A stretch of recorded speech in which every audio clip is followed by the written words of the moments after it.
I feel like we live our treaty every day by being Indian and by trying to live our traditional ways and protect our fish and our berries and our roots and our deer and elk. We still practice those ways, and we haven't lost that. And the treaty is protected. That has protected our treaty by the way that we carry our life. And I think just being the treaty is our protection, that probably the only protection that we have as Native Americans. Hi, I'm Kimberlie Acosta with IndianCountryTV.com, and I'm here with Trina Wheeler, Delbert Wheeler's wife, and they're from Yakama. And I wanted you to see if you could tell us about your family and your culture. Well, we are all from the Yakama Nation, and we're all enrolled. There's 12 children, 12 grandchildren. And there's 14 different communities within Yakama, correct? And you're in White Swan, right? We're 14 different tribes and bands. We originate from 14 different tribes and bands. I'm from the Columbia River, which would be Wasco and Wishcom. And Delbert, Skimpaw, and Klickitat, I think. So there's 14 bands, but we all are one nation under Yakama. And you guys you raise a big family, which is unheard of a lot in this day and age. Mm-hmm. And you're very successful, working hard as a team, as a husband and wife, with you taking care of the family while he's out there creating these different businesses mm-hmm. and bringing back to the community. Can you talk about what you guys have done that has helped the community with jobs and the different things you guys have done in the community? Well, we currently employ probably at least 100 people in the Wheeler logging, and that was the very first business that was started by Delbert from a young man, 17 years old. And from there, several businesses were started, but that was the root of all the businesses, was Wheeler logging. We have King Mountain, we have a store, Carl's Corner, and for the community, we recently just opened a deli, a pizza deli in White Swan, and that was mainly for the children here in our community to have somewhere to go, because there's nothing here. We have nothing to do, and we have a high alcohol and drug here on our reservation, but I guess more in White Swan. And so we've kind of made that a place where the kids can go, and we have computers where they can do their homework, get on the internet, search for things, play games, and also have a place to eat that's cheap enough for everyone to afford out here. And then after hours, what we don't sell, we give to the kids who don't have anything. So we have kids that line up out there waiting for like the leftover pizza that's in the warmers. And so not only raising your 12 children and having your grandchildren around, which is another 12, you bring in children from the community. Can you share with us about that?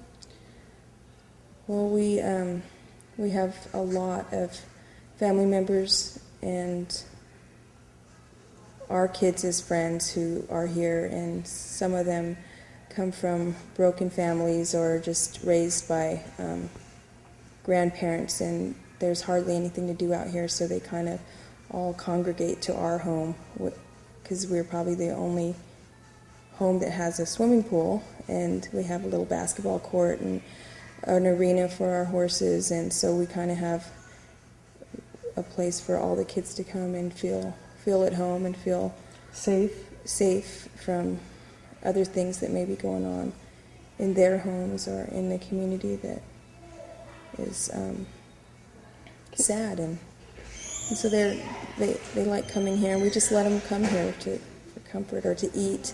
A lot of them come just to eat. So. And you guys make some big feasts. We do with the cookout today. I was just amazed at the pots and the pans and how big everything is, and I'm like, yeah, everything's buffet style here. We never know who's gonna come in from town or just pop in. So we always have lots of food, and our doors are pretty much open to everyone. Can you tell us about when you were growing up, how it was, you know, what your culture was that a part of your life? We grew up pretty traditional. My family, we grew up in the longhouse traditions as in the washut, and then my dad's side was the shaker. So we grew up believing in our traditions and raised up in the longhouse. But I can't say that we had lots and lots of kids in our home, or that we were able to give as much as me and Delbert do. We struggled ourselves. My mom and dad weren't rich. We didn't grow up in a big home with lots of money, so we just made it from day to day. I think my mom had 2 jobs, and she worked at the BIA all her life, and my dad worked as a foreman at the Burlington Northern Railroad. So we were like, you know, we didn't have. Did you guys fish? Yes. Can you tell us about the tradition of fishing in Yakama? A big part of our lives was the treaty fishing. That's what we all did. My whole family treaty fishes. What kind on of the fish? Columbia River for salmon, and that's their livelihood. They have no other means but to fish and you know. How is that done on the Columbia River, the fishing? We do it scaffold, pole fishing, or nets, and so and it's seasonal. So you know, you gather as much as you can, you sell as much as you can, and you keep, you know, you try to survive from whatever fish you catch during that season, and that's your livelihood. That's what you have to, you know, you either dry your fish, can your fish, or prepare that to make it throughout the year. Have you shared that with your children? Yes, my family, they know how to fish, mend nets, make dipping nets, and they grew up knowing their traditions. Their dad is a big hunter, correct? A big hunter. You guys go hunting? We hunt a lot. We go up on horseback, and we stay up there for a couple months during bugling time, and we prepare our own meats, skin our own elk, dry and cut our own fish and dry our fish, we do everything ourselves, so our kids are able to understand and know the traditional ways of our people. Tell us about your husband, Delbert. What kind of man is Delbert? A father, as a husband? Delbert is a very, very intelligent, smart man.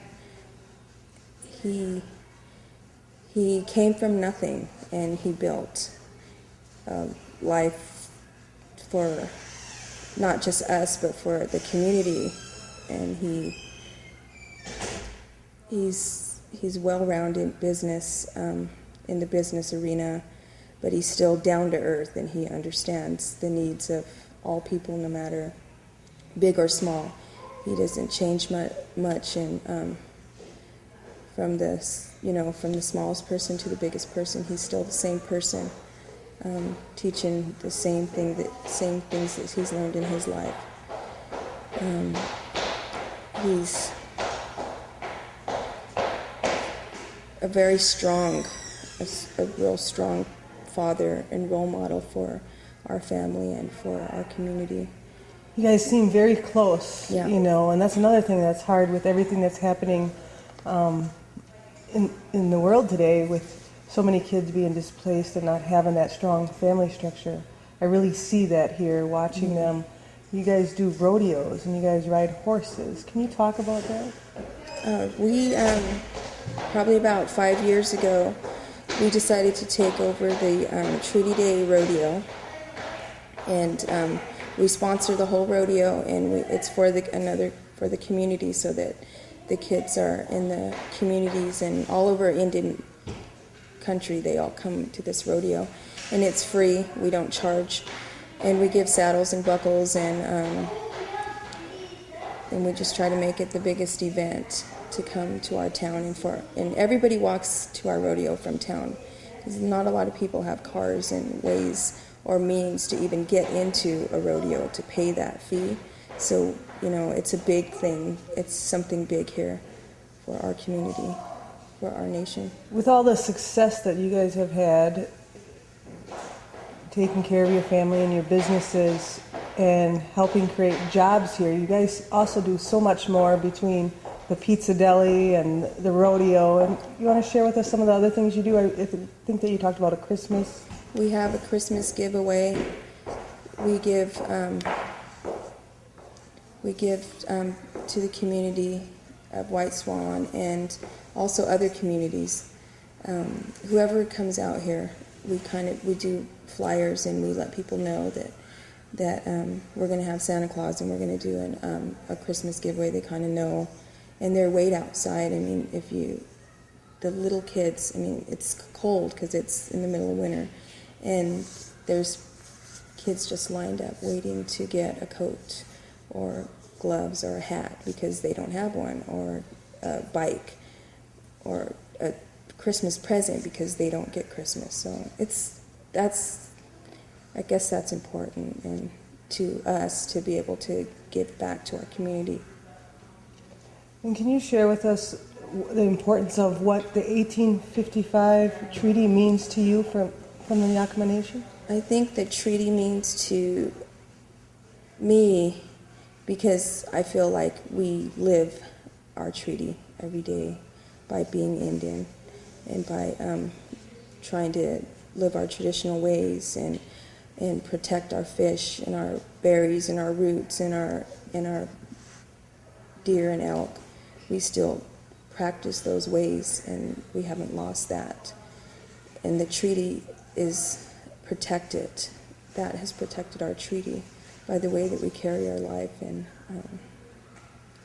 I think just being the treaty is our protection. That probably the only protection that we have as Native Americans.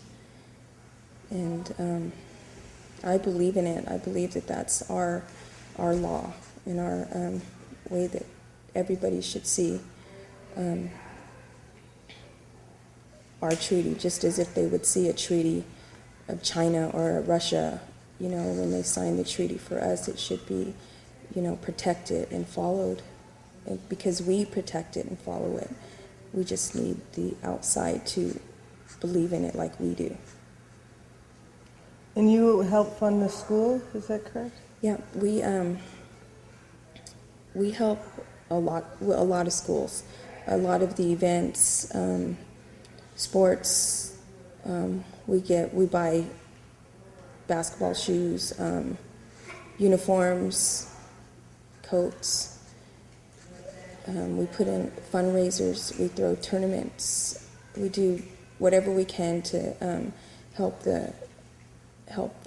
kids that are in need, because there's not a lot of kids that can afford to, buy a pair of shoes or a jacket. And so we try to do things to help our community, to keep them away from drugs and alcohol, or to give them a way out in something that's productive, and they know that there's something else out there that they can do that doesn't have to be surrounded with drugs or alcohol. That there is a way out in education and sports and doing something, for your community is there, and helping out. It's there for everyone. And all this comes from a beginning of a man who dropped out of school after the 8th grade. Yeah. Started his first business, when he was 16 or 17? 17. 17 years old. And then all of a sudden, you guys are married 20-some years? Mm-hmm. And you've created this beautiful thing for your community where you're giving back. And what do you see in the future? What are your hopes and your dreams for the future as you guys continue to grow to be able to help the community? I think I see us being able to help the community in ways that are bigger, like maybe with a drug and alcohol center, a community pool, or our community outreach program, you know, something that's big, a Boys and Girls Center, something that, you know, that everybody can enjoy instead of just coming to our home, because it, you know, it's big to people here, but it's, you know, it's not as big as if it was a center or something that, you know, is big enough like a city would have.